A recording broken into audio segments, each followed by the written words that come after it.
Miqtë e mi, mirëdita dhe mirë se erdhët në transmetimin tonë të drejt për drejt, si çdo mesditë do jemi në studion e emisionit Me Zemër të Hapur dhe siç e kemi thënë në emisionin e kaluar me mua në studio do të jetë 50 vjeçarja me të cilën u lidhëm drejt për së drejti nga Elbasani, zonja Aida, sepse ka shumë zhvillime të kësaj historie. Menjëherë pas transmetimit të emisionit të kaluar, në fakt ne patëm një komunikim të drejt për drejt me ish-bashortin e saj, i cili ka dhënë shumë detaje në lidhje me atë çfarë ka pretenduar zonja nga Elbasani në studion e emisionit Me Zemër të Hapur, ish-bashortja e tij, nëna e 2 fëmijëve, djalit 27 dhe vajzës 25 vjeç. Në fakt është një bisedë e gjatë, rreth 12 minuta.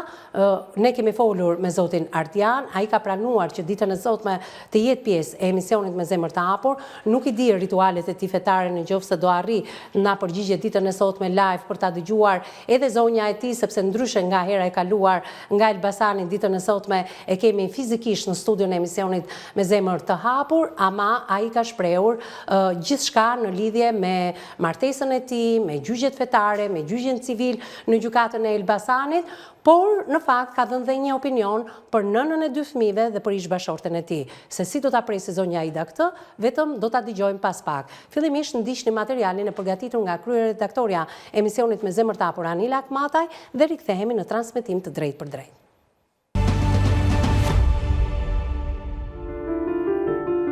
Në studion e emisionit Me Zemër të Hapur do të trajtohet historia e 50 vjeçares nga Elbasani, e cila për të dytën herë radhazi vjen për të rrëfyer dhunën dhe debatet me ish-bashortin.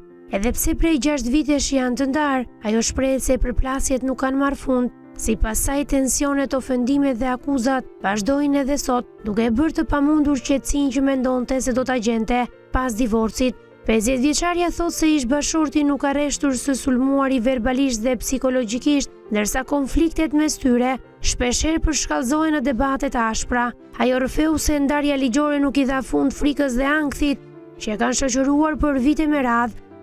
Sipas saj, çdo përpjekje për të vendosur kufi dhe për të mbrojtur veten ka hasur në kundërshtime dhe tensione të reja.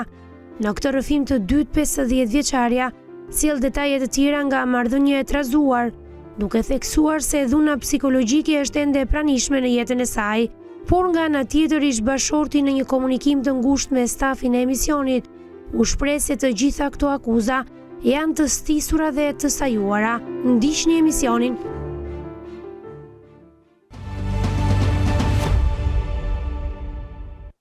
Rikthehemi në transmetim të drejt për drejt. Përshëndesim menjëherë 50 vjeçaren. Përshëndetje zonjë, mirë se erdhe në studion e emisionit Me Zemër të Hapur.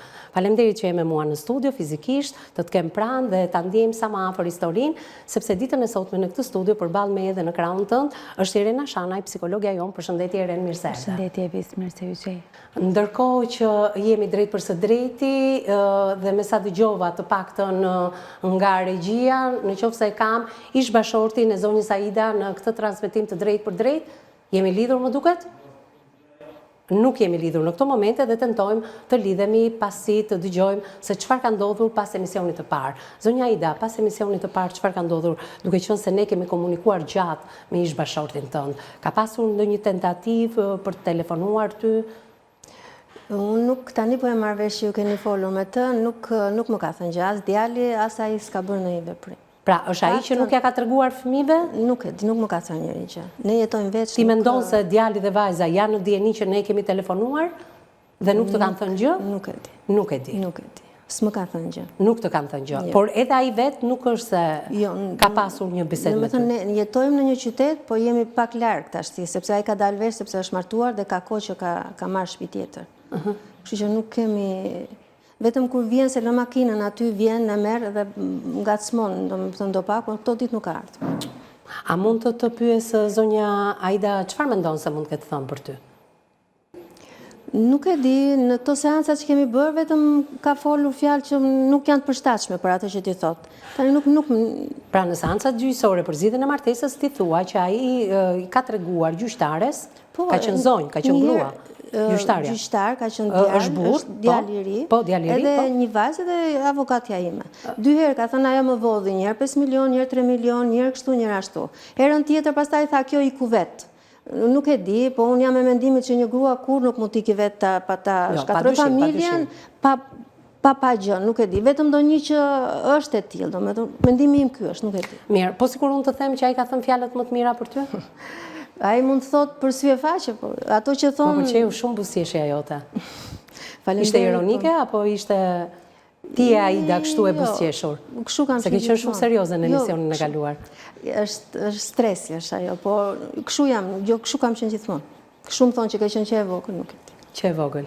Domethënë nuk ishte fare ironike, tu bëj qefi që nuk mendoj, domethënë për mendimin tim ai janë falso ato fjalë.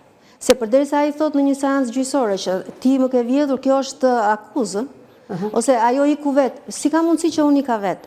Kur unë durova 26 vjetë, 26 vite dhe i madhi Zotë është që e di se qa unë kam hequr me atë njëri.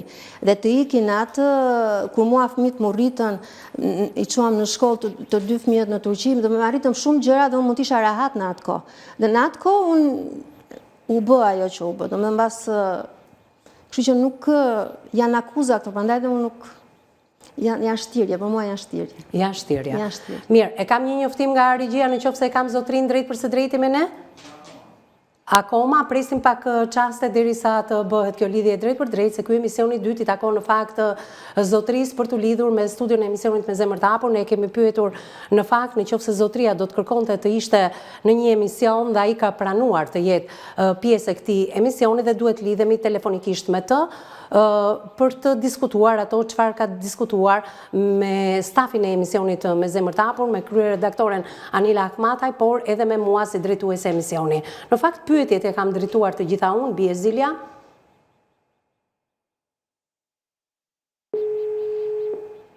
Presim derisa zotriat na përgjigjet.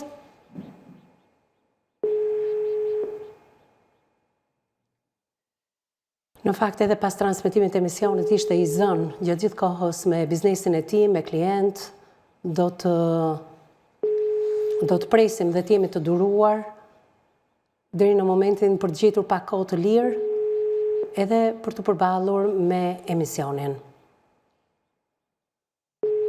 Presim të shkojë Zilja deri në fund dhe ta ripërsërisim edhe një herë tjetër, se kështu na ndodhi edhe në komunikim, pasi zotria ka një biznes. Mbyllet kjo telefonat, e ripërsërisim edhe një herë, ju lutem regjia, dhe pastaj kolegja ime dhe kryeredaktori e emisionit me zemër të hapur Anila Akmataj do t'i çojë një mesazh për të kuptuar se nga vjen kjo telefonat. Në të kundër do të na duhet pastaj, pasi ta dëgjojmë dhe rrëfimin e zonjës Aida, të japim komunikimin që kemi pasur me zotrin. Presim zilet e tjera në transmetim.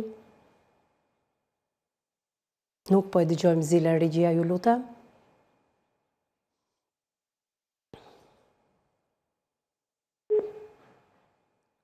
Bie Zilja.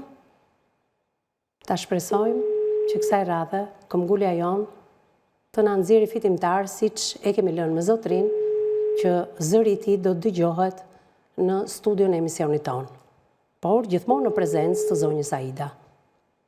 Gjë që nuk e realizuam dot në emisionin e parë, zonja Aida kishte shumë për thënë, janë 26 vite martesë, të mbushura me episode të shumta, të mira, jo shumë të mira, sepse fëmijët janë 27 dhe 25 vjeç, edhe rritja e tyre në fakt do emisione më vete, si ka përjetuar djali, si ka përjetuar vajza, pse ata janë të trëmbur, siç tha zonja Aida në emisionin e kaluar për të krijuar familjet e tyre.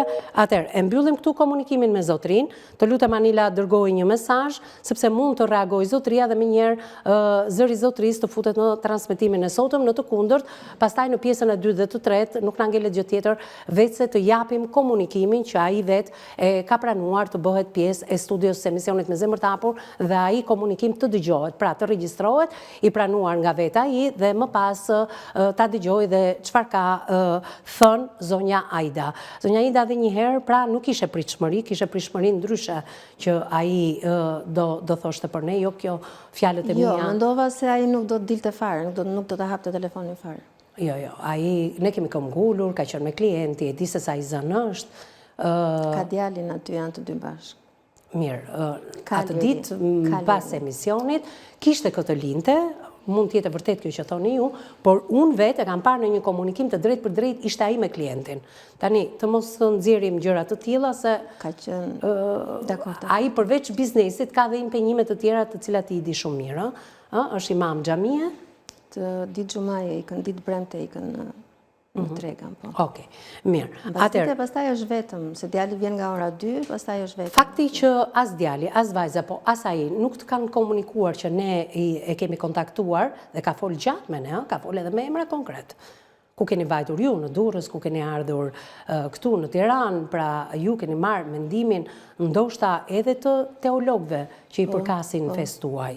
Dhe më kupton shumë mirë se nuk dua të përdor emra, pavarësisht se ata janë emra të nderuar. Unë nuk desha faktikisht ta bëja. E bëra gjyqin nga ana fetare, sepse ne muslimanë dhe kemi ca rregulla. Më detyroi motra më thonë se shpesh ik. E bërëm gjyqin, shqyr ato hoxhallarët jashtë problefti madhi Zot e pranuan, e bën, edhe kanë qenë pro apo kundër teja? Jo, unë e fitova atë gjyq. Edhe nga ana fetare? Tamam nga ana fetare. Edhe ke çështja e biznesit, edhe nga çështjet e tjera, nga morali, nga gjitha, me fjalë isha unë, me fëmijët e mi e fituam.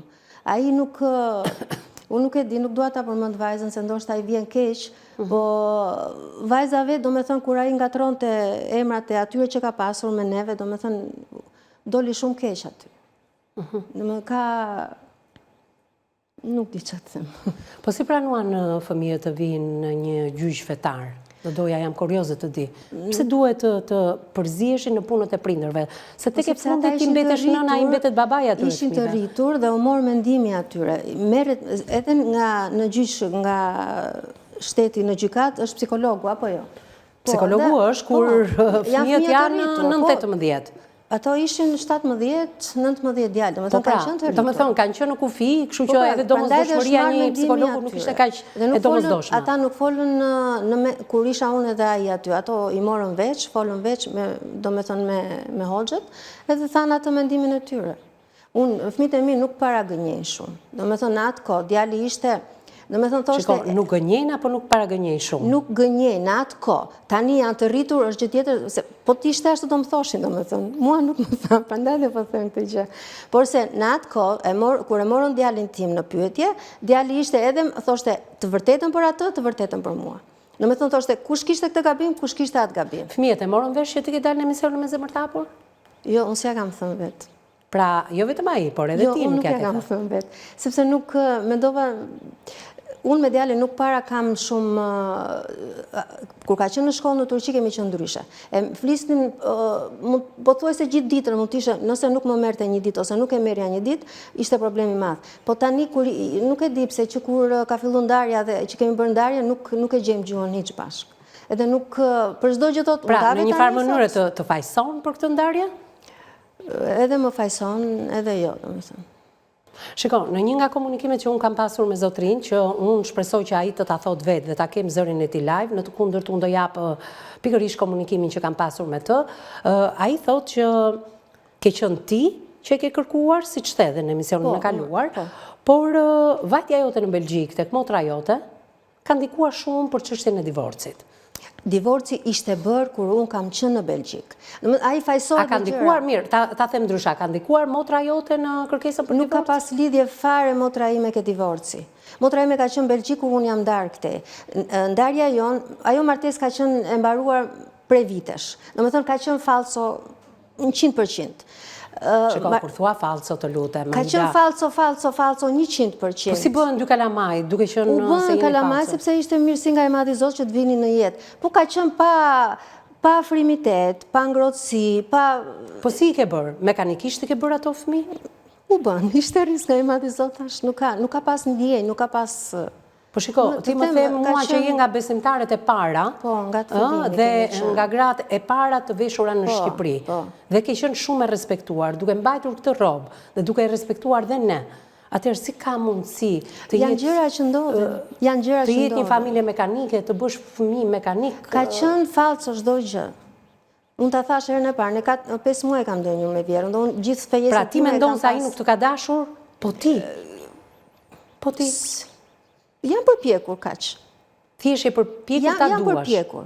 Jam përpjekur, përderisa unë arrita ta mbaj të rri 26 vite me të, do me thënë që jam përpjekur. Nuk kam parë dikën tjetër, nuk kam menduar për dikën tjetër, do me thënë jam munduar, ai ka qenë hap pas hapin, vënd ta rregullonte një gjë, vinte për shembull, ishte Bajram, vinte Ojda thoshte ma bëj halal. Pastaj fillonte prap nga e para çdo gjë. Vritet shpirtërisht, vetëm kur më ka vdekur babi, do me thënë sot nuk diq babi, do e lani, si që kemi në zakon, se dhe babin e kam pas këshu, e merë e jëma e të dashurës që kishte në telefon. Edhe i thot, Ardian, ku je ti? Tani unë, me gjithë ato që kisha hequr, i mbajt atë jëmën, vuajtjet që kam hequr. Atë ditë që unë isha, vetëm sot që di se si kam qenë asnjë nuk e kupton. Flet për zonjën nga Krasta Elbasanit. Jo, është tjetër. Është tjetër. Është tjetër kjo. E merë ajo i thot, Ardian, ku je ti? Dhe kjo duke qeshur, ikën me vrap. Tani unë çfarë duhet bëj? Edhe ka shumë raste të tilla. E dëgjova dhe prandaj po e them. Kjo shumë e rëndë.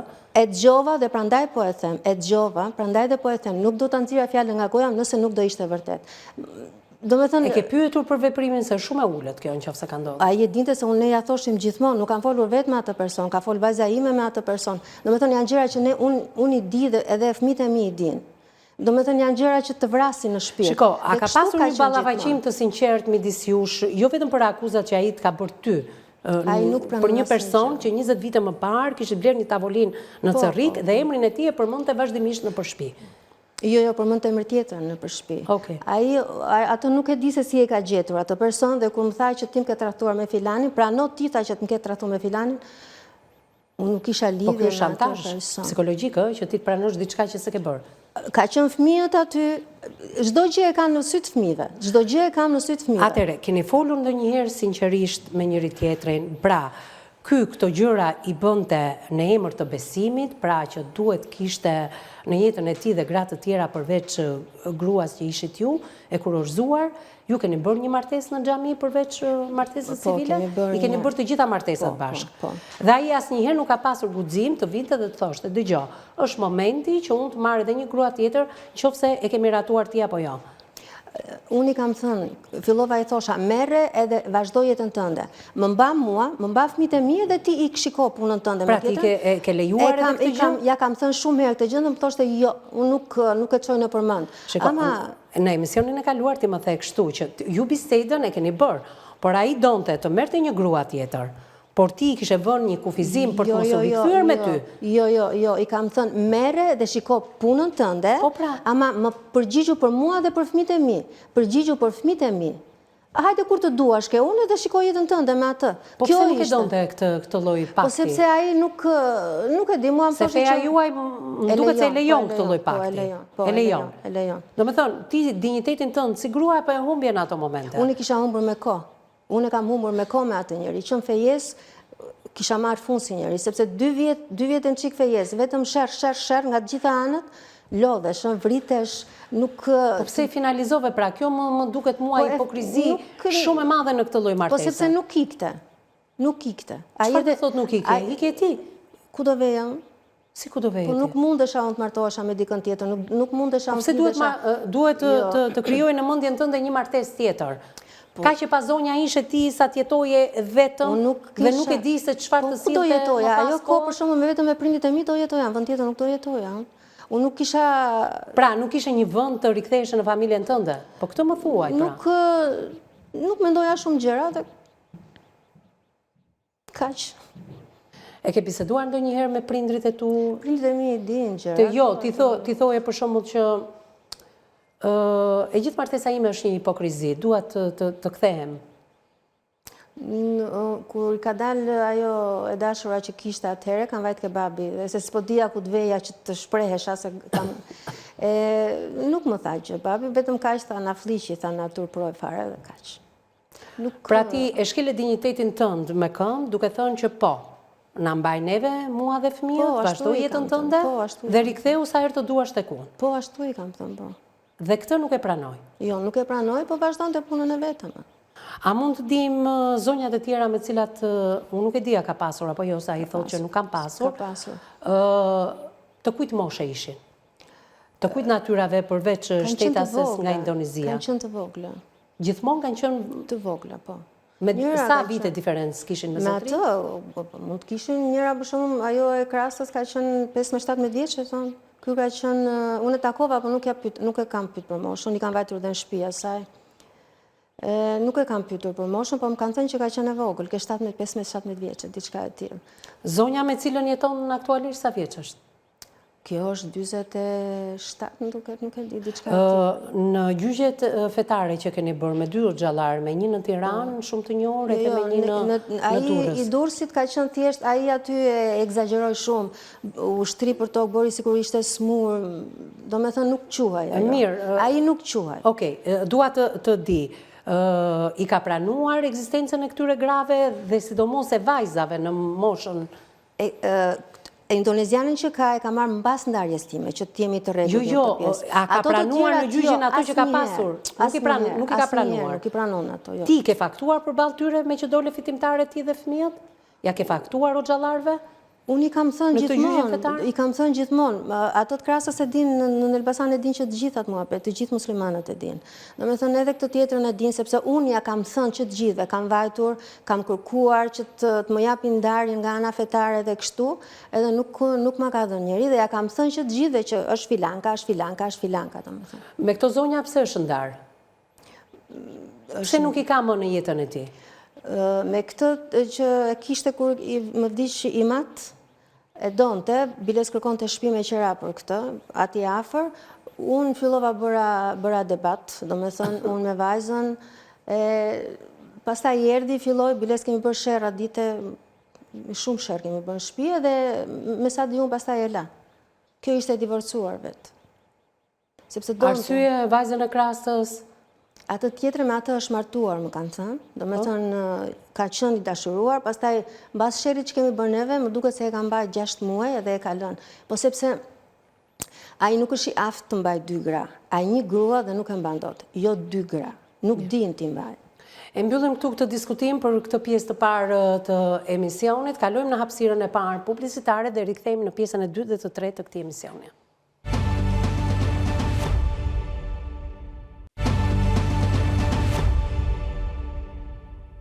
Pas hapësirës së parë publicitare, jemi në pjesën e 2 të emisionit. Nuk e dija do arri zoti Ardian edhe për shkak të orareve zonja Aida, në qoftë se do jetë përballë teje ditën e sotme apo jo, e ka premtuar një gjë të tillë. Ne pam në pjesën e parë dhe tentuam disa herë ta telefononim, por ndoshta respektojmë edhe ritualet që ai ka, punën dhe gjithçka tjetër. Je gati për ta dëgjuar çfarë ka diskutuar me ne? Je gati, ë? Okej. E ndjekim edhe një herë regjia se çfarë ka thënë zoti Ardian pas transmetimit të emisionit kaluar. Alo, përshëndetje. Përshëndetje. Me zotin Ardian flas? Po. Zoti Ardian, unë jam Evisa Meti, drejtuesi e emisionit Me Zemër të Hapur në News 24. Po. Ditën e sotme kam pasur në emision ish bashkëshorten tënde zonjën Aida. Po. Dhe në fakt ajo ka treguar për jetën me juve dhe për divorcin tuaj. Po. Dhe unë të doja të dëgjoja pak edhe versionin tuaj për të qenë transparente edhe me publikun edhe me veten time si profesioniste, që kush ka qenë jeta juaj, arsyet e divorcit, sepse zonja Ida ka akuzuar mjaft rënd për juve, duke thënë që keni pasur edhe tradhti bashkëtorë.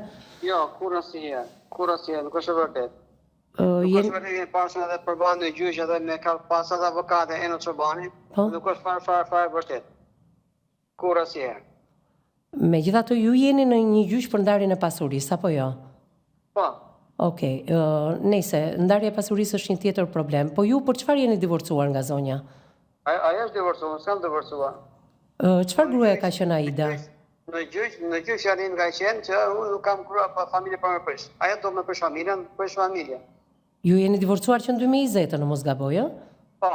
Por fjali më ka qenë kjo, që unë s'kam familjen për më prish. Ajo ka dashur për familjen, ajo vazhdoi. Edhe gjyqtarja punë fare, ka thënë, ta mu tha, Vardian, tha, ose një nderuar, ai nuk do, tha, me za nuk mandë, tha, nuk do, tha, e qofi jetën, tha. Po... Më mine sa ju se prish asnjë asun, tha, e kam i neve, do, tha, nuk do.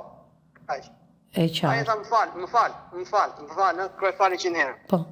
Tha, e tha këtë fjallë në fundi, tha, në gjo, tha, ti po akuzon për tradhti, të tjerë, tha, e kanë kapur këta flagrant, tha, i e kanë shtëpi, tha, falë shmejnë, të këroj falë 100 herë. Po. Kanë kapur me dashnorën kravat, e kanë kapur, tha, dhe prapë se prapë, tha, se kanë për familjen. Ti, tha, po akuzon, tha, në hava, tha, që s'ka si argument, tha, as i bazë, aku, tha, si kjo shtek. Po. Tha, ti po flet në hamenësi, tha, dhe tha, por kanë, tha, shotrin familjes. Tha, nuk kuptoj, tha.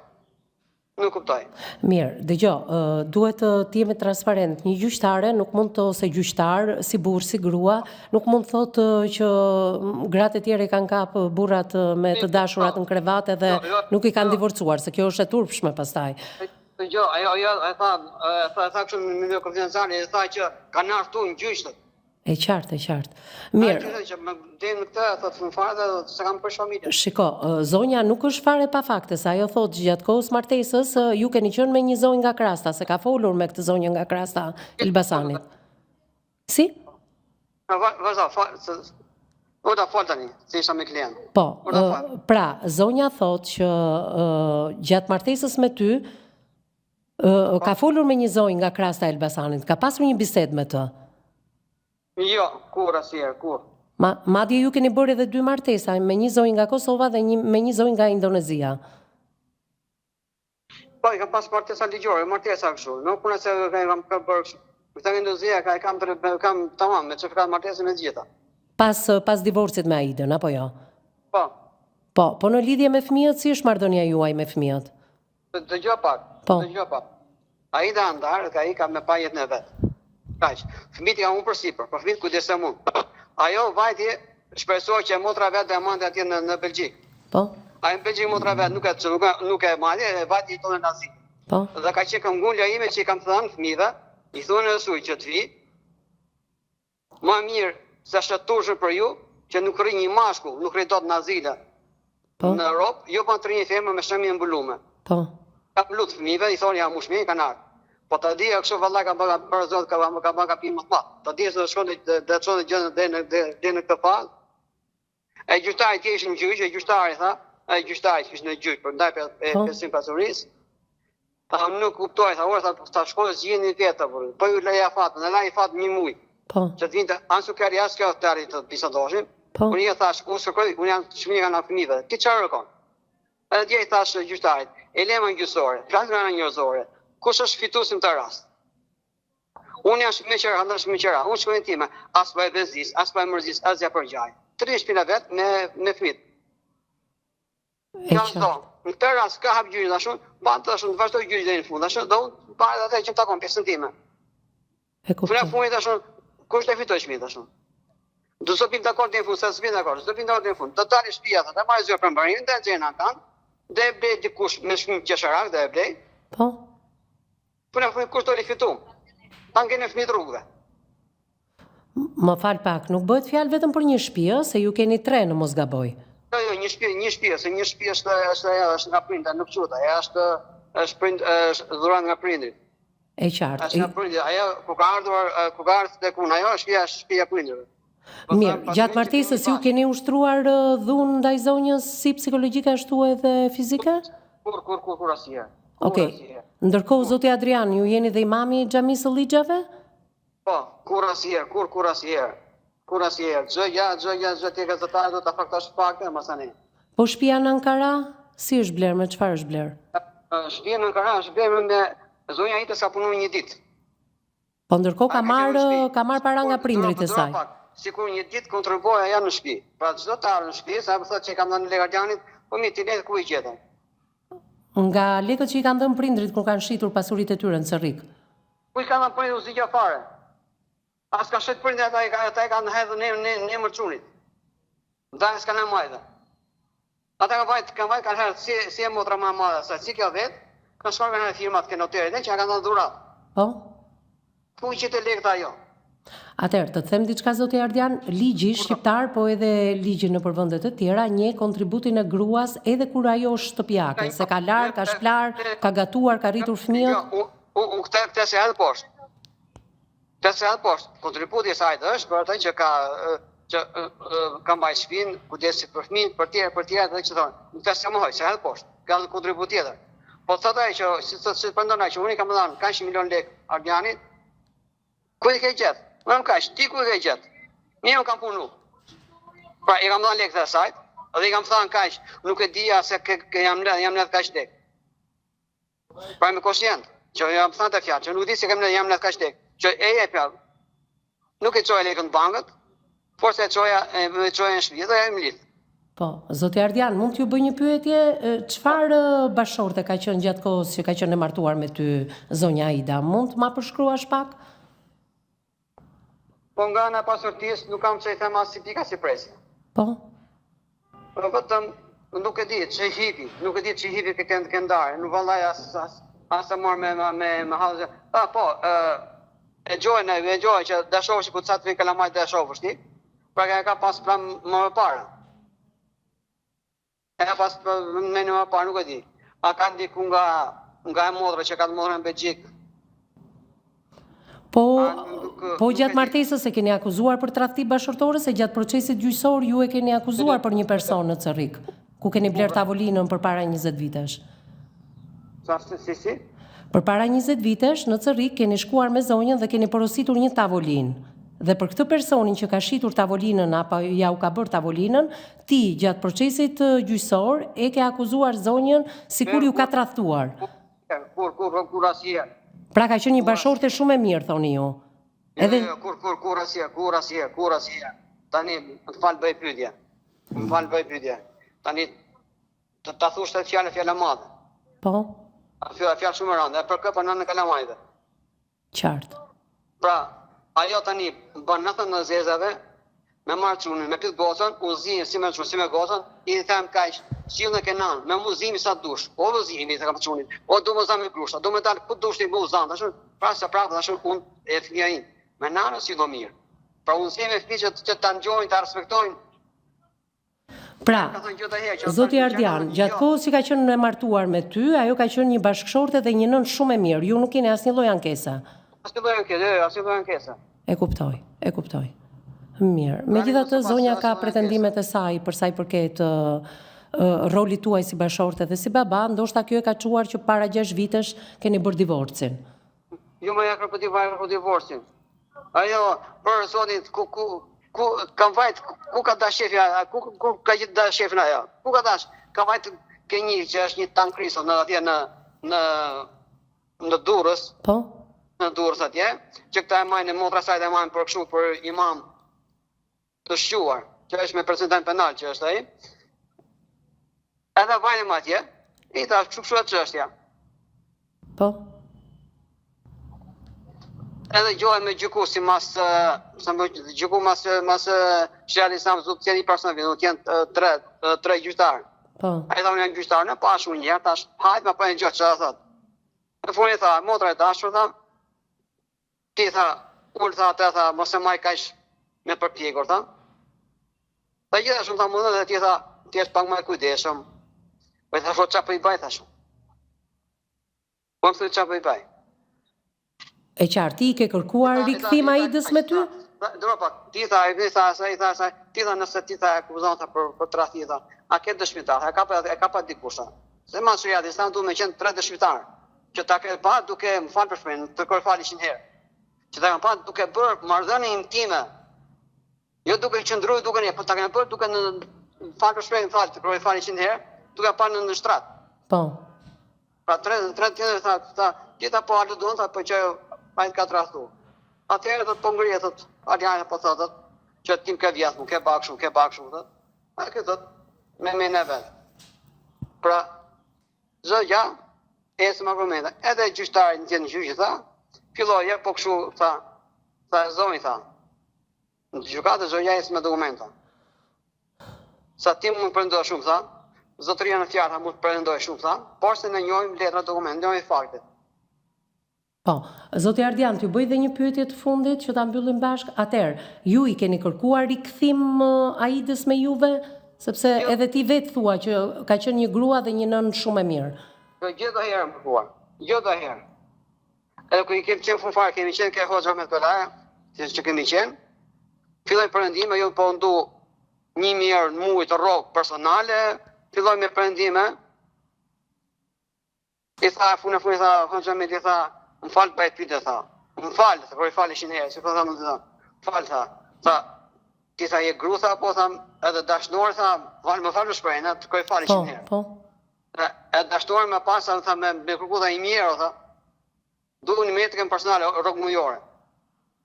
Po pritaj, po rokto, tha, po i kanë mjesë, po janë dargët. Se si me siguru, tha, një test, që ty dhe Kalamaj, tha. Po i paguën shkonë Kalamaj, tha, po përgjë Kalamaj 1.000, tha. Tha, ti dhe po i konë, tha, ka nuk shkonë, tha. E kupton. Ka nuk shkonë, tha. Kjo ishte gjithë biseda që unë kam zhvilluar me zotrin dhe gjatë gjithë kohës regjia ka kapur reagimet e tua, zonja Aida. Është e gjitha një gënjeshtër. Vallai është një turp, për zotin e madh është një turp. Turp edhe nuk e di si do ketë fytyra ai t'i dalë atyre njerëzve përpara. Hoxha Ahmedi është i nderuar, është gjithë ai. Domethënë është nuk e di. Nëse se s'ka përmend se ishin 2 hoxhallar, vetëm njëri ka përmend, se atë tjetrin s'ja mban ta përmendi. Jo, të dy i ka përmendur. Jo, ishte kur kemi bërë në Tiranë, ka qenë Hoxh Ahmed Kalaja, ka qenë edhe Genc Plumbi. Kanë qenë 2 hoxhallar. Po mirë, pse duhet i përmendim emra, ndërkohë që ne... Përderisa ai e përmendi me emër, Hoxha Ahmedin kishte përmendur edhe Gencin. Pse se përmendi edhe Hoxh Gencin? Dhe që të dy janë njerëz shumë të mirë. Po patjetër, pra prandaj dhe nuk përmenden në emisione kaq delikate. Nuk mund t'i përmendim njerëz të cilët nuk i kemi këtu në studio. Atëherë pse e përmendi? Pse përmendi Tan Kriston ka pas një procedes penal, e kanë akuzuar për vrasjen e dikujt. Ka ndënjur në burg dhe ka dalë i pafajshëm. Tani, ne nuk do bëjmë biografinë e të tjerëve. Është turp që ai flet ashtu. Çdo fjalë e tij është një gënjeshtër. Unë nuk kam fjalë. Zonja Aida, të lutem, të tregojmë pak të kujdesshëm në përmendjen e emrave në studion e emisionit Me Zemër të Hapur nga ana juaj. Ti thua që në këto gjyqet fetare nuk janë të vërteta ato që tha, për mua e rëndësishme në gjithë të histori është që ti ke disa pika të përbashkëta me këtë zotri, por finalja jote si një grua 50 vjeçare, si nëna atyre 2 fëmijëve është kur unë e pyes në retorik të drejt për drejt. Që zoti Ardian, çfarë gruaja dhe nëne është zonja Aida? Dhe ti duhet jesh shumë e lumtur që ai nuk ka asnjë lloj ankese për të. Sepse ai gënjen ato që thot. Çdo gjë që tha atij është një gënjeshtër, nuk është asnjë gjë e vërtetë. Pra, nëse do themi zonja Aida, nëse do themi që ai gënjen për të gjitha. Ai paska gënyer edhe që nuk ka asnjë ankesë për ty atëre. Dakor, pra, pse mua më ka unë kam pasur fëmijët aty, më mori në dhomë dhe më tha prano, jo ti më ke tradhtuar, po tha më prano ti që me një kështu, domethënë që duhet ta pranoja patjetër që unë e kisha tradhtuar. Vinte vërdal në shtëpi përmendte emrat e njerëzve që unë nuk i njoh. Mirë, këto shantazhet dhe këto dhunën psikologjike që ti të pranosh apo jo, ai nuk e përmendi, por kemi ankesat e tua. Dalim në hapësirën e dytë dhe të fundit publicitare dhe rikthehemi në pjesën e tretë dhe ka shumë çka duke dëgjuar të dyja palët për të analizuar psikologja jon Irena Shamaj.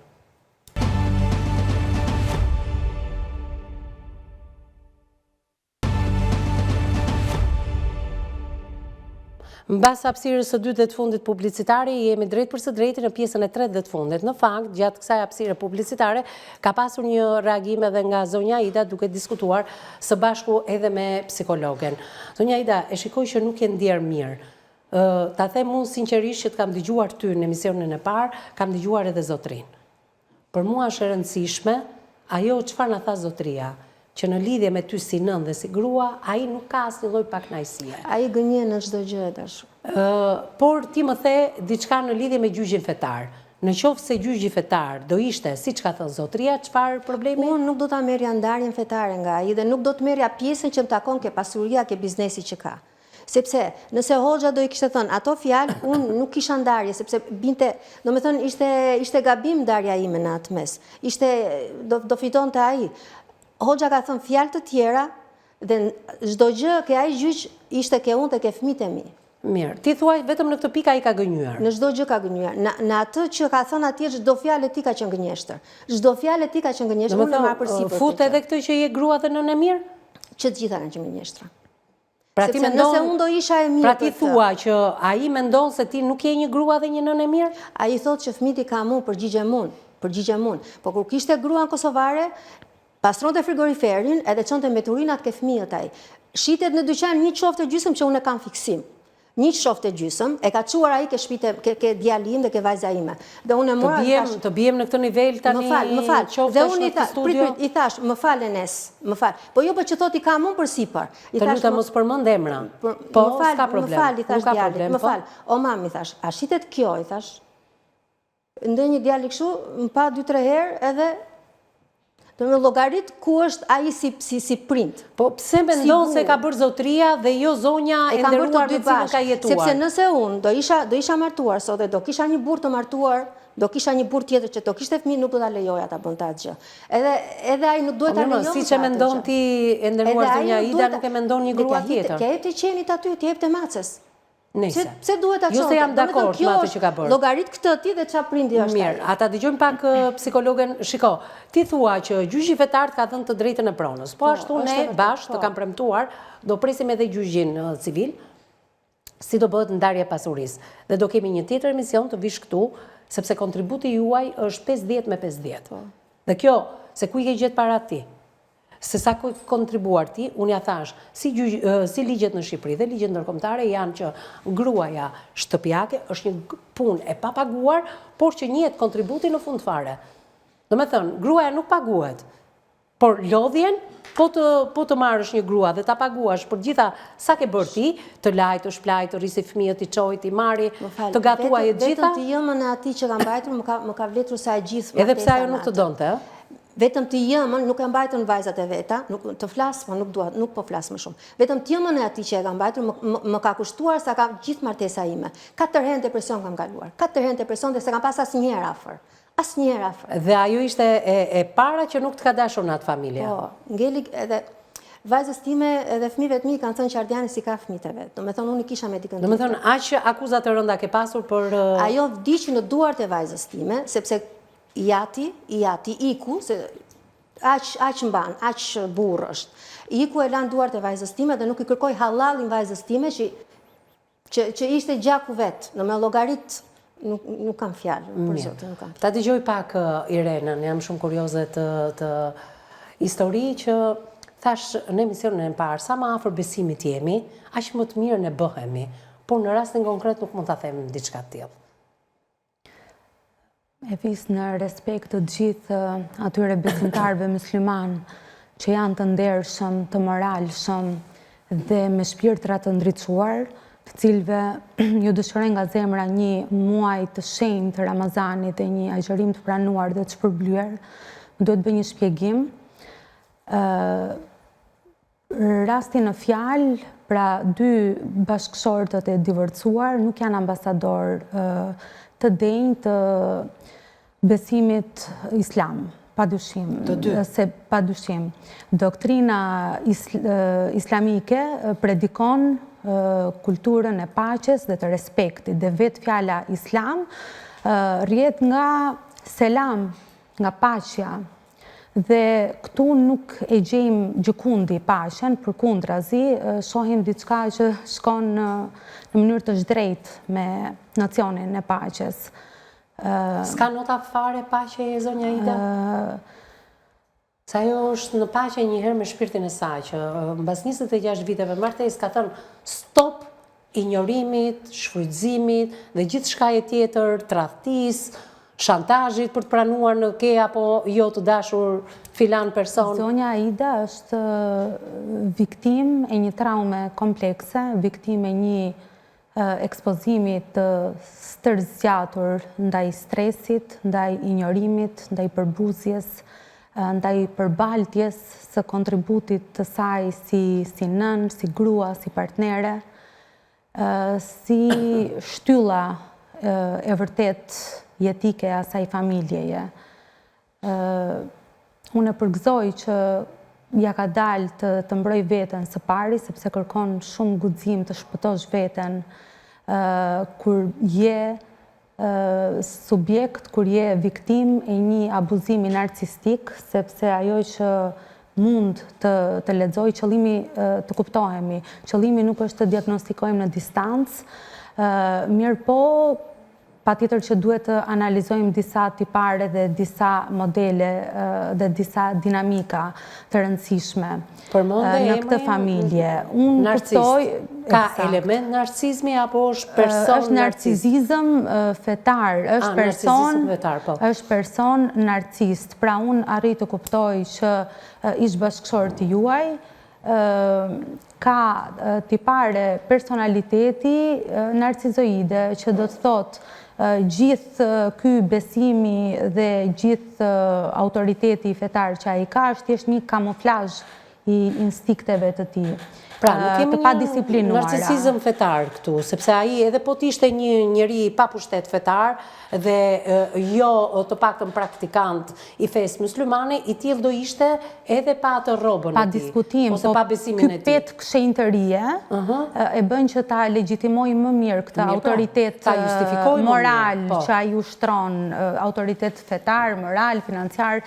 Çfarë të bëri përshtypje të dalësh në këtë përfundim nga komunikimi që pata me zotrin? Se ne na u duk një zotri i paqët, i pa, domethënë me disa vlerësime për zonjën maksimale, tregoi rrugtimin e tij, nuk pranoi që e ka tradhtuar, ndoshta aty ke pasuria tha diçka që mund t'i përkiste edhe fesë. Evis, nuk është e vërtet që kam njohuri shumë të mira mbi islamin. Jo, dua të di edhe të kuptoj dhe publiku edhe ne. Jo, nuk po diskutoj për ty. Dua të them që mjaftueshëm besimtar të mirë dhe të vërtet dhe të devotshëm për të thënë që mos ta bëjmë çik ndarje midis besimtarit edhe absolutisht. Jo, dua të them që feja të bën të përsos moralin, jo të përdos moralin. Në këtë rast kemi të bëjmë me përdosje të moralit. Do doja që të paktën ti mos ta bëj këtë ndarje. Jo, absolutisht. Unë dua të them këtë gjë. Këtu kemi një çfarë kuptove, ta kuptojmë ne, ta kuptoj dhe publiku, se ndoshta i shërbejmë një gruaje tjetër që nëpërmjet rrëfimit të këtij zotrisë rreth 12 minuta bisedë me ne, edhe mos dalja sot në emision, të kuptojmë se çfarë ke kuptuar ti për këto shenja narcizmi ose një person që është i tillë. Dukshëm. Ka një ndjenjë madhështie të vetes, pra edhe ky autoriteti që ka dhe ndikimi social që ai ka në komunitetin që bën pjesë, sigurisht e vë në pozita superioritetin ndaj zonjës dhe e përdor fen si një mjet kontrolli, mjet nënshtrimi dhe mjet superioriteti. Pra jam unë që vendos rregullat, që përcaktoj legjitimitetin moral të familjes apo personal dhe jam unë që të kontrolloj, jam unë që dominoj marrëdhënien, që izoloj dhe zonja, ajo që arrit të lexoj në 26 vite bashkëjetesë dhe martesë të palumtur, është që ka bashkëtuar, ka mësuar se si të bashkëtoj mes heshtjes, akuzave dhe frikës. Një martesë në hipokrizi, tha ajo? Një fasadë familjare. Një fasadë familjare. Pra, unë arrit të lexoj sepse narcistët këtë bëjnë, familjen e përdorin thjesht si aksesor. Pra, t'i ekspozojmë i bukur botës, të dalim sa më shumë glamour, sa më shumë me atë shkëlqimin, me atë qasjen e praruar që ka familja. Sepse supozohet që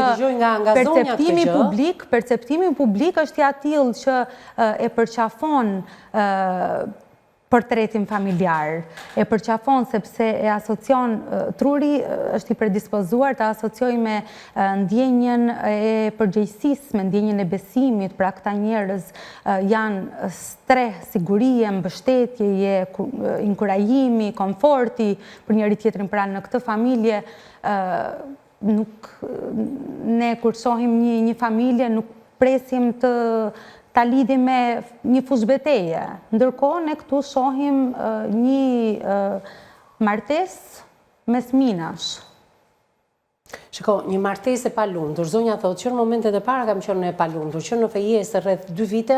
Dhe kjo ishte tejet rënditse, edhe kur jam njohur me rastin, pra fakti që zonja e sapo dal nga materniteti tregonte detajin që jo vetëm që nuk ishte mirëpritur, por ishte fyer dhe ishte denigruar për shpirtin dhe për trurin Por kishte kaluar një vjeçar një herë të papranuar për familjen e ish-bashortit. To ishte vjera që nuk e pranonte. Për trupin dhe për trurin e një gruaje lehon është një tronditje emocionale, është një shok emocional. Po pra, këtu dua të ndaloj unë, se zonja përmendi hipokrizin në martesë. Si mund të jetosh në këtë hipokrizi, Irena, 26 vite, si bëhen këta fëmijë në këtë lloj hipokrizie, kur ti vetë sot 50 vjeç e pranon, po, ka pasur një lloj hipokrizie, jo dashuri edhe atëherë. Çfarë kërkojnë ne mbas kaq shumë vitesh sot? Duke rutinizuar dhimbjen, vuajtjen. Pra ky ka qenë fati im, ky ishte fati im, ky ishte risku Zotit, edhe unë do pajtohem.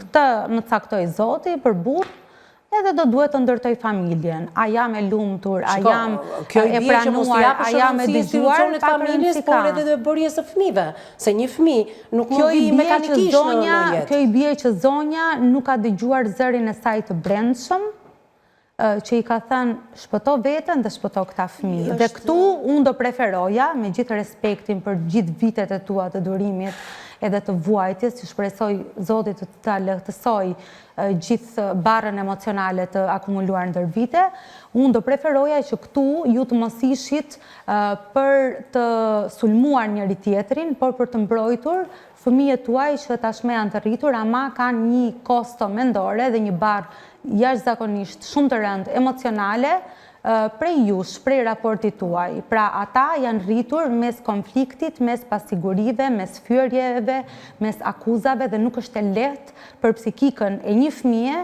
të dëgjoj gjatë gjithë kohës tradhtia, babi u martua, mami ku ta di unë, pra akuza nga më të rënda, që prekin veçanërisht moralin. Dua të kaloj pak tek narcizmi. Unë e di që është një nga problemet e shëndetit mendor i pakurueshëm. Po, është tek një grupim çrregullimesh mendore, po, është një grupim çrregullimesh mendore. Këtu kemi të bëjmë me element narcizmi apo me një person narcis, se ndahen këto dyja. E tash, kemi të bëjmë me një person narcis. Me gjithë respektin, unë do doja që të mos ishim në nivelin diagnostikues, pra e tash, pra ne do analizojmë pak tiparet, po, ne po analizojmë tiparet, pra modelet sjellore që janë të qëndrueshme, që neve na çojnë drejt këtij përkufizimi. Pra nuk është diagnostikim, ama është një përcaktim, pra një ombrell e ka. Pra një dyshim i joti që mund të kemi të bëjmë edhe me... Po, përputhet, pra ky model i përsëritur, sjellor, i qëndrueshëm, ndër vite, në 26 vite, pra zonja si do ta kuptoj një person i cili ka element apo është i tillë? Duke qenë se bëhet kjo ndarje. Qëndrueshmëria, pra kohëzgjatja, intensiteti i gjës, mbahet në kontroll narcizmi ose elementet narcis që mund të ketë individi? Është e vështirë sepse tek narcisët tipikisht nuk ka vetdije. Pra, dhe ekziston është një grup çrregullimesh të shëndetit mendor që janë goxha të vështira për tu trajtuar, për të punuar me to, sepse janë borderline që do të thotë janë një kamp në neurozë dhe një kamp në psikozë, që do të thotë janë gati të larguar nga realiteti, pra të shkëputur nga realiteti. Herë i sheh të arsyetuar dhe herë i sheh që të detashuar plotësisht, domethënë të shkëputur nga faktikja, nga ajo që është reale. Sa i dëmton një person narcist ose me element narcizmi, njerëzit, familjen, pjesëtarët më të ngushtë të rrethit të tij? Bashkëshort ose bashkëshorte, fëmijë, prindër, vëllezër, motra, se mund të kemi edhe në punën tonë të përditshëm individ të tillë, pra që bashkëveprojmë. Dëmton bindshëm cilësinë e jetës. Dëmton identitetin, vetvlerësimin, zërin e brendshëm, sepse një narcist të zvoglon, një narcist të frikson, një narcist të nënshtron, ka tendencën për të të manipuluar, ka tendencën për të të hedhur hi syve, pra ajo që ti sheh dhe ajo që ti thua është vetëm në kokën tënde, sepse nuk ka asnjë gjë të tillë. Pra kjo është qasja tipike e një narcisti.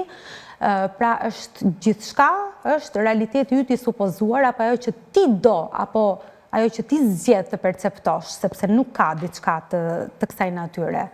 I shmanget ndjenjave të fajit, nuk e përqafon shumë ndjenjen e përgjegjësisë, pra ne shohim një baba jo të pranishëm. Pra ne shohim një person me një reputacion fetar, me një ndikim social goxha të fort, ama një prind jo të pranishëm, një prind që nuk kujdeset për nevojat emocionale dhe psikologjike të këtyre fëmijëve. Pra ka qenë një akuzë e tmerrshme të diskutohet atësia. Pra unë nuk jam prindi biologjik e këtyre fëmijëve, apo jam korrekte zonjë? Pra keni bashkëtuar gjatë gjithë rrugtimi tuaj familjar me këtë lloj akuze. Fëmijët e din këtë lloj akuze ta pyesin? Fëmijët e din? Edhe si e kanë përjetuar? Vajza ma ka përmendur shumë shpesh, domethënë, që unë jam e jashtëligjshme, domethënë. E përdor në formë autoironie? Është e vrarë, domethënë. Është e vrarë. Po pse duhet ta thotë ty dhe jo atij që e ka këtë mendim? Nuk e di, ata me mua shprehen, domethënë me mua e nxjerrin gjithë, me mua e kapin, në çdo gjë me mua e kapin. Për shembull kur i doli ajo e Kam frikë të qasën babait të tyre? Nuk e di, nuk e kuptoj këtë gjë. Edhe para sa ditësh sepse neve gratë kemi çik gjëra shumë, jo rroba, jo gjëra. Edhe djali tha, "U sa ke tim?" tha mua. I bërtite thash, "Mund shiko mua, thash, shiko gruan tjetër të babit, thash, i ndron xhupat për ditë, thash, gjitha për ditë, thash, dele, kështu merresh me mua, thash, merru me atë." Monitoron zonjën në fjalë? E di se është marrë dhe ato merren me mua, unë nuk ngacmohen me ato ngacmohen me mua. Edhe ajo që kishte edhe kjo. Edhe nuk Nuk mund të presim edhe reagime shumë të shëndetshme. Jo, pse bën këtë paralelizëm? Që shiko po sepse nuk ka pse djali të merret me mua, sepse unë këto rroba kam pasur prej vitesh, këto kam akoma. Po mirë, pse çaj gjë keq që duhet të blej një grua dhe të ketë një garderobë? Shumë mirë, djali im kështu është. Dhe nuk kemi shumë me mua, vetëm mua më fajson për çdo gjë. Mendon se po i humb fëmijët se kur thua që djali im kështu? Jo, nuk i humb fëmijët, me vajzën flas shumë mirë, me djalin në shtëpi e kam kur dua flas, domethënë ndonjë gjë, po nuk mund të qaj hall. Djali është po jo shumë si jati, po ka nga jati. A trashëgohet në narcismi? Irena? Një narcist mund të sjellë ose mund të bashkëveprojë me njerëz të tjerë të cilët mund t'i kthejnë në narcist të tjerë? Po sipas teorisë të mësuarit social, fëmia mëson duke imituar, pra duke modeluar sjelljet e të rriturve. Dhe ajo që ne kemi me përparësi dhe që na bie si çanga apo si këmban alarmi, që ja para thashe dhe zonjës Aida dhe Narcist lindesh apo bëhesh? Të dalim tek djali, se nëse ka këtë model narcizmi, atëri bie që pa nuk mendoj, nuk mendoj që djali im është tillë, jo, nuk mendoj. Jo, absolutisht, jam duke thënë diçka tjetër. Nëse ai për shembull, më fal, nëse djali im ka dikën që ta mbaj afër, ka dikën që ta këshilloj. Eksakt, zemër këtë jam duke thënë edhe unë, jemi në të njëjtën linjë mendimi. Okej. Jemi në të njëjtën prandaj edhe pyeta, lind apo bëhesh? Jemi në të njëjtën linjë mendimi, pra ka qenë indikueshëm. Ka imituar qoftë edhe në mënyrë të pavetdijshme, në mënyrë të pavullnetshme, sepse atë model burri, atë model të rrituri ka parë, ndaj atij modeli është ekspozuar, që do të thotë kërkohet më tepër vetdije, ashtu siç ja keni dalë mban që të mbroni veten, të shpëtoni veten nga një martesë fasad, ashtu duhet të mbroni shëndetin mendor dhe emocional të këtyre dy fëmijëve, sepse janë të dy të traumatizuar. Irena, si mund të afrohet kjo nën me fëmijët? Në qoftë se kanë atë lloj modeli të babait, se tani perfekt edhe modeli i zonjës nuk është, jo, normal. E pranon edhe ajo vetë. Tani, çështja është që fëmijët janë kemi vetdijen për ta përsosur dhe për ta përmirësuar veten. Askush nuk është. As ne nuk jemi, kështu që le të shpresojmë që lëndohet pikërisht nga komunikimi me fëmijët. Nëse unë nuk kam ngacmime nga jati atyre, ose nga ndonjë tjetër, unë me fëmijët e rregulloj shumë mirë gjendjen. Pra ti ke përçarje të vazhdueshme. Unë e rregulloj shumë mirë gjendjen. Me vajzën e rregulloj. Ka intimiduese, pra bashkëshorti është gjatë gjithë kohës duke ndërhyrë në marrëdhënien tuaj? Gjithmonë 27 dhe 25 vjeç të ndikohen? Jo, ka ndikuar dhe përpara. Gjithmonë i vë kundra meje. Domethënë edhe njerëzit flasin, normal se nuk i mbyllet goja dhe ndikojnë shumë ke fëmijët. Nëse unë nuk do e kisha ndikimin e të babait të tyre, edhe të njerëzve të tjerë, unë do isha shumë mirë me fëmijët. Nuk do e kisha 100%, se normal nuk gënjejmë po themi që e kemi 100%, po do e kisha shumë mirë me fëmijët. E marr vesh. Çfarë këshille për ta përfunduar Iren? Unë të doja që të ishit më të hapur në komunikim edhe t'i nxitnit për të biseduar, që do të thotë më e dashur, më e butë, më e pranishme me fëmijët, pra të mos mendosh që okej, edhe ti je si ytat, ndjes që më duhet të them në këtë mënyrë, por që një pjesë e mirë e nënave... Ja thash për asa ditë, është tash. Eksakt, është një pjesë e mirë e nënave kur shohin atë modelin e bashkëshortit që trashëgohet, atë modelin malinj të bashkëshortit, modelin e pashëndetshëm të bashkëshortit, që trashëgohet tek bijtë e tyre, vërtet u dhëm zemra, sepse janë shumë vitet të investuara, që ti je përpjekur të japësh dashuri edhe prani edhe shumë kujdes këtij fëmije dhe thua pse të më bëhet mua si burri që s'kam lënë gure kusur pa vuajtur nga ky, edhe pse ti imponohet edhe ti mbiri dhe të brendësoj pikërisht këtë lloj karakteri, por ti duhet ta kuptosh që ai është viktimë e atij sistemi të dështuar familjar. Fëmijët janë viktima. Ajo është kemi ardhur të bëjmë për kujdes. Por zotrin ke diçka për thënë Irena? Zotria pak më tepër vetdije dhe shumë i pranishëm në nevojat emocionale që kanë fëmijët mbi të gjitha, që ndonë se janë në moshë adulte, ata kanë nevojë pak më shumë në vetdije për çfarë, që ta kuptojmë në një gjuhë më të thjeshtë. Më tepër vetdije, qoftë edhe në mënyrën se si drejtohet nënës së fëmijëve, qoftë edhe në komunikimin me fëmijët, pra të mos diskutohen palët e treta apo ku ta diun partneret e tij që ndërrohen sipas tinëve, por të fokusohet tek marrëdhënia direkte që ai ka me fëmijët dhe të mendojë që kanë kosto, kanë goxha bagazhe emocionale këta fëmijë në gjithë këto vitet. Të mendoj për të ardhmen e atyre fëmijëve. Në gjithë këto vitet që ai nuk ka ditur të prindëroj cilësisht. Kështu që pak më tepër kujdes, shumë dashuri, shumë ngrohtësi tek këta fëmijë. Mirë, falenderoj Irena Shana, një psikologën tonë për ditën e sotme. E pash që ditën e sotme ke pasur edhe zemërime, por ke pasur edhe buzëqeshje. Buzëqeshje në fund fare dhe kjo është e rëndësishme që ardhmja jote të jetë kështu e buzëqeshur. Ke diçka për t'i thënë këtij zotri ose fëmijëve të tu, çfarë do t'i thoje? Se ne nuk do ta mbyllim bashkë, do mbaroj dhe gjyqi për ndarjen e pasurisë dhe do vim përsëri këtu në këtë studio. Ta kam premtuar. Do doja që vetë Ardiani të merrte fëmijët, të merrte vajzën që është aty, unë vajzën e kam smurë dhe vuan dhe punon atje ku është në Turqi, ai të ishte i mirë, për shembull, e merrte vajzën në telefon, ai i thoshte të keqen babi, ti je smur, hajde rri në shtëpi, do të mbaj babi, do të përgjigjet babi, do vemi bashkë të bëjmë vizitat e gjitha, sepse ajo edhe punon, edhe të gjitha vizitat i bën vet. Ai nuk di të përgjigjet, edhe me djalin, të marrit të flasi. Ati në dyqan janë të dy. Gjithë paraditën e kalojnë bashkë. Mund ta bësh në formë thirrjeje ose ftese dhe jo në formë akuzuese. Jo, duhet ta bëj këtë gjë. Ai duhet. Ju duhet të bashkëpunoni dhe duhet të bashkëprindëroni, pa diskutim. Pra, gjatë ditës që është me djalin çfarë ndodh se po duhet ta mbyll. Djali im kishte probleme paracakosh dhe unë i veja shpesh. I thosha Ardian shif djalin ku është. Ardian shife me kërri. Ai mendonte tani se unë doja të lidhesha me të dhe më përdorte për këtë gjë. Kështu që ai duhet të di të t'i flasi fëmijë vetë pa mua, ose edhe nëse do me mua, unë nuk e kam problem, unë nuk kam ndjenja apo diçka për atë. Ajo martesë për mua ka qenë dhe nuk mendoj se do bëhet. E qartë. Pra, bashkëpunimi për fëmijën ai e merr si një lloj dashurie për të, dashurie për të që ndoshta ka ekzistuar tek ty, pretendon zotëria se ti thua gjithçka ka marrë fund, pra nuk mund të prindëroni dot të dy bashkë, sa ai e ka qasin diku tjetër. Do kthehet e njëjta histori.